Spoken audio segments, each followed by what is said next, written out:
When I was around 19, something real and creepy happened to me when I was in a mall alone for my lunch break. So, as I was sitting down and eating my food, I noticed a really weird guy staring at me in a distant table. He looked kinda old, like 50 years old maybe, and he was wearing a black leather jacket. I tried to brush it off at first, thinking maybe I was just being a little bit paranoid or something, but every time I glanced up, there he was with his eyes still locked on me, unblinking. The mall was busy, people walking by, talking, laughing, but it felt like this man's gaze was the only thing I could focus on. That's how bad it was. I shifted uncomfortably in my seat as an introvert, trying to ignore him, but my hands started shaking as I picked up my sandwich. I glanced over again after a few minutes, hoping he had moved on, but he hadn't. He was still there, man staring. His face was expressionless, almost like he wasn't fully there, just an empty shell. The hairs on the back of my neck stood up, and I felt an overwhelming urge to leave, but something in me froze. It was like I was pinned to my seat by his stare. Minutes passed, or maybe it was seconds. It was hard to tell. Then, he did something that made my blood run cold. He smiled, but it wasn't a normal smile. It was twisted, like he was enjoying my discomfort. I swallowed hard, and my appetite was completely gone to this point. I needed to go somewhere to get away from this dude, so I decided to go to the bathroom, but I didn't want to show him that I was scared. I gathered my things slowly, trying to act casual, but my heart was pounding. I stood up, my legs shaky, and started walking towards the bathroom. I did my thing there, and when I left, there he was. I never got a scare like this in my life, man. He was just standing next to the sink with that creepy-ass smile fixated on me. I tried not to look to his face because it was really disturbing. But then, this man said to me, "You better be careful around here. You know? There are lots of creeps here." Man, I tried to ignore it and I just got out of there, and I didn't dare to look back. As I weaved through the crowd, I hoped he would stay where he was, that this was just some weirdo who would lose interest as soon as I left. But then I made the mistake of glancing over my shoulder. He was following me. I felt my stomach drop as I realized he was almost right behind me. My pace quickened and my mind racing to figure out where I should go. That mall was a labyrinth of stores and hallways, and I knew I needed to find a place where I could blend in or maybe even get some help. The food court had been bustling, but as I moved further into the mall, the crowd thinned out. I could hear the man's footsteps echoing behind me, steady and deliberate, not in a rush, but with a purpose. I ducked into a clothing store, hoping that he wouldn't follow me inside.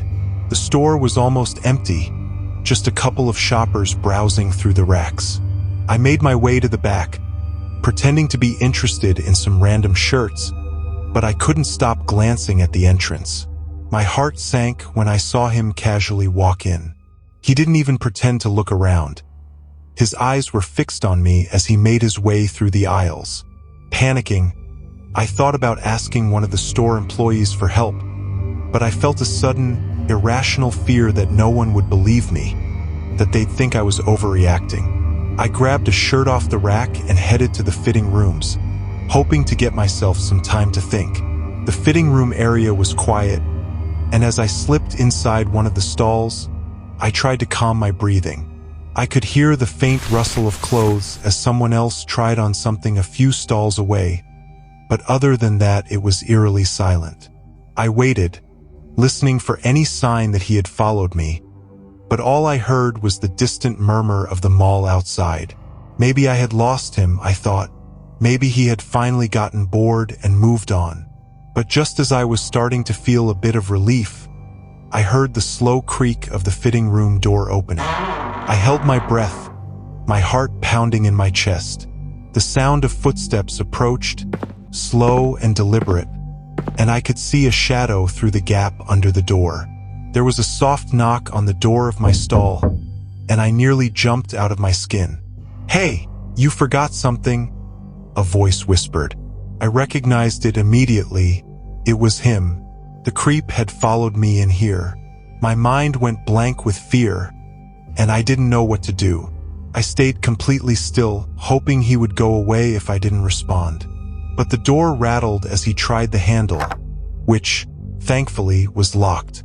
I heard him chuckle softly, the sound sending chills down my spine. "You can't hide in there forever," he said, his voice low and menacing. Then, after what felt like an eternity, I heard his footsteps retreating. I waited a few minutes, trying to gather the courage to leave. I didn't want to stay in that tiny fitting room any longer, but I was terrified that he might still be out there, waiting for me. Finally, I mustered the courage to crack the door open and peek outside. The fitting room area was empty, and there was no sign of him. I stepped out cautiously, looking around the store, but he was nowhere to be seen. Maybe he had finally given up. My legs felt like jelly as I walked out of the store, still scanning my surroundings, half expecting him to pop up again. I decided to head to the nearest security desk. I should have done that earlier, but my fear had got my mind so bad I actually completely forgot about it. As I approached the security desk, I noticed the officer on duty was speaking to someone. My heart skipped a beat when I recognized the man he was talking to. It was the guy in the black leather jacket. He spotted me immediately, but his twisted smile didn't return. He stared at me with a serious facial expression. I froze, unable to believe what I was seeing. The security officer glanced in my direction, and for a moment, our eyes met. I wanted to scream, to tell him that the man he was talking to had been stalking me, but something in the officer's expression made me hesitate. It was almost like he recognized the man, like they knew each other. The man leaned in and whispered something to the officer, who nodded and then walked away, leaving the two of us alone again. I felt a cold sweat break out on my forehead. The man took a step toward me, his eyes gleaming with amusement. "You really shouldn't trust everyone you meet," he said with his voice dripping with mockery. "Not even security." Man, that was it. I couldn't stay there any longer. I bolted, sprinting through the mall, not caring if I looked crazy. I ran past store after store, my only thought being to get to my car and get out of there.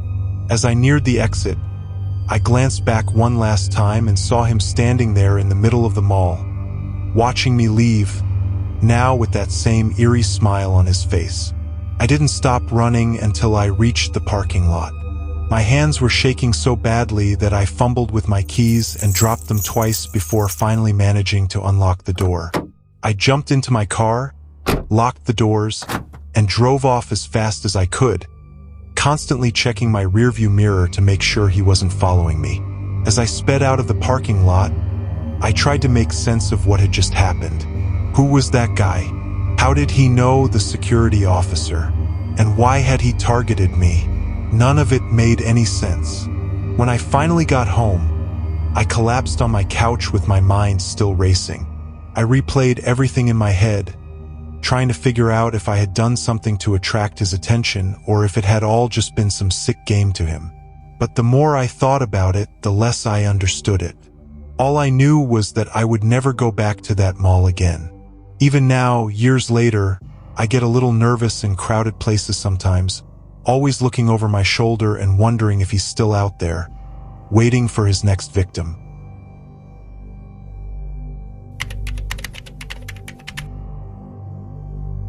I used to work as a security guard in a mall in Mexico around 2014. There were a lot of vandals and people like that in that area, so at one point I started doing night shifts. I would often investigate a suspicious person or go confront some people that were smoking the green one in the parking lot aside. But this is about a night that changed me forever. At around 11 p.m., my coworker called me on my walk-talk to say he saw the lights turning on and something moving inside a clothing store in a security camera, and he asked me if I could check it out because I was closer to that store. Well, when I got there, the lights were off and I began to search for whoever it was. For the moment I stepped inside there, My nightmare began. I just didn't know about it. I went through all the store, passing by some mannequins, but when I turned back and passed by them again, they literally changed places, like they suddenly decided to be alive and walk around a bit. I got freaked out because also there was no one in there. I checked everything. That's when I heard something coming from the cashier's spot. It was a male laugh, like some guy making fun of me. I turned around to face it, and I saw a tall, black shadow figure looking at my direction. For a few seconds, I literally froze and stood there with my eyes fixed on this thing, trying to convince myself that it was just a trick of the light or some kind of prank. But I couldn't see its face, and it didn't look like a human at all. And as the seconds dragged on, I realized this was no joke.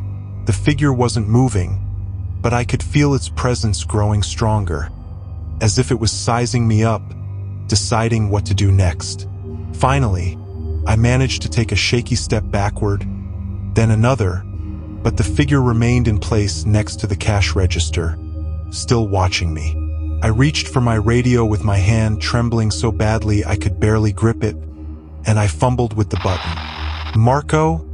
I whispered, my voice barely audible even to myself. "I'm seeing something. Something's here." There was a long pause before Marco responded, and in that silence, I thought I saw the figure tilt its head, as if amused by my fear. "Are you sure? Maybe it's just your mind playing tricks on you," Marco replied, but I could hear the concern in his voice. "I'm not imagining this," I insisted, but the moment the words left my mouth, the figure started to move like something you would expect from a ghost figure and went to the back of the store, completely out of sight. Without thinking, I bolted for the exit with the sound of my boots echoing through the empty store. As I reached the door, I glanced back, half expecting to see the figure standing right behind me, but it wasn't. Just the mannequins eerily still, as if they'd never moved at all. I burst out of the store gasping for breath, and nearly collided with Marco, who had come running when he heard the fear in my voice. "What happened, man?" he asked, his eyes wide with concern. I tried to explain, but the words stuck in my throat. How could I describe what I had seen? It was insane even to me. Instead, I just shook my head and muttered, "We need to check the cameras again, man." We hurried back to the security office, and Marco rewound the footage from the store's cameras. As we watched, my heart sank. The video showed me walking through the store, checking the mannequins and the empty aisles. But there was no damn shadow figure, no laughter, nothing. It was as if the entire encounter had just been erased. "I swear, Marco, I'm not making this up," I said, my voice trembling. "I saw it.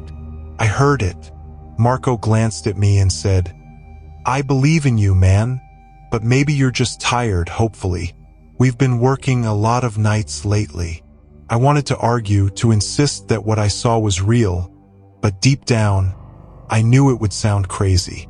Instead, I just nodded, trying to convince myself that maybe he was right. Maybe I was just exhausted, and my mind was playing tricks on me. But that explanation didn't stop the unease that settled in my stomach. For the rest of the night, I couldn't shake the feeling that I really went through something unnatural, that thing was really real. When my shift ended, I drove home in a daze, with nothing but the image of that dark, tall figure. It haunted my dreams, and every time I closed my eyes, I saw it standing there, just watching, waiting. I didn't tell anyone else about what happened for days, maybe weeks, but eventually I did. Whatever I saw that night in the mall, it wasn't just in my head. It was real and maybe still out there, who knows?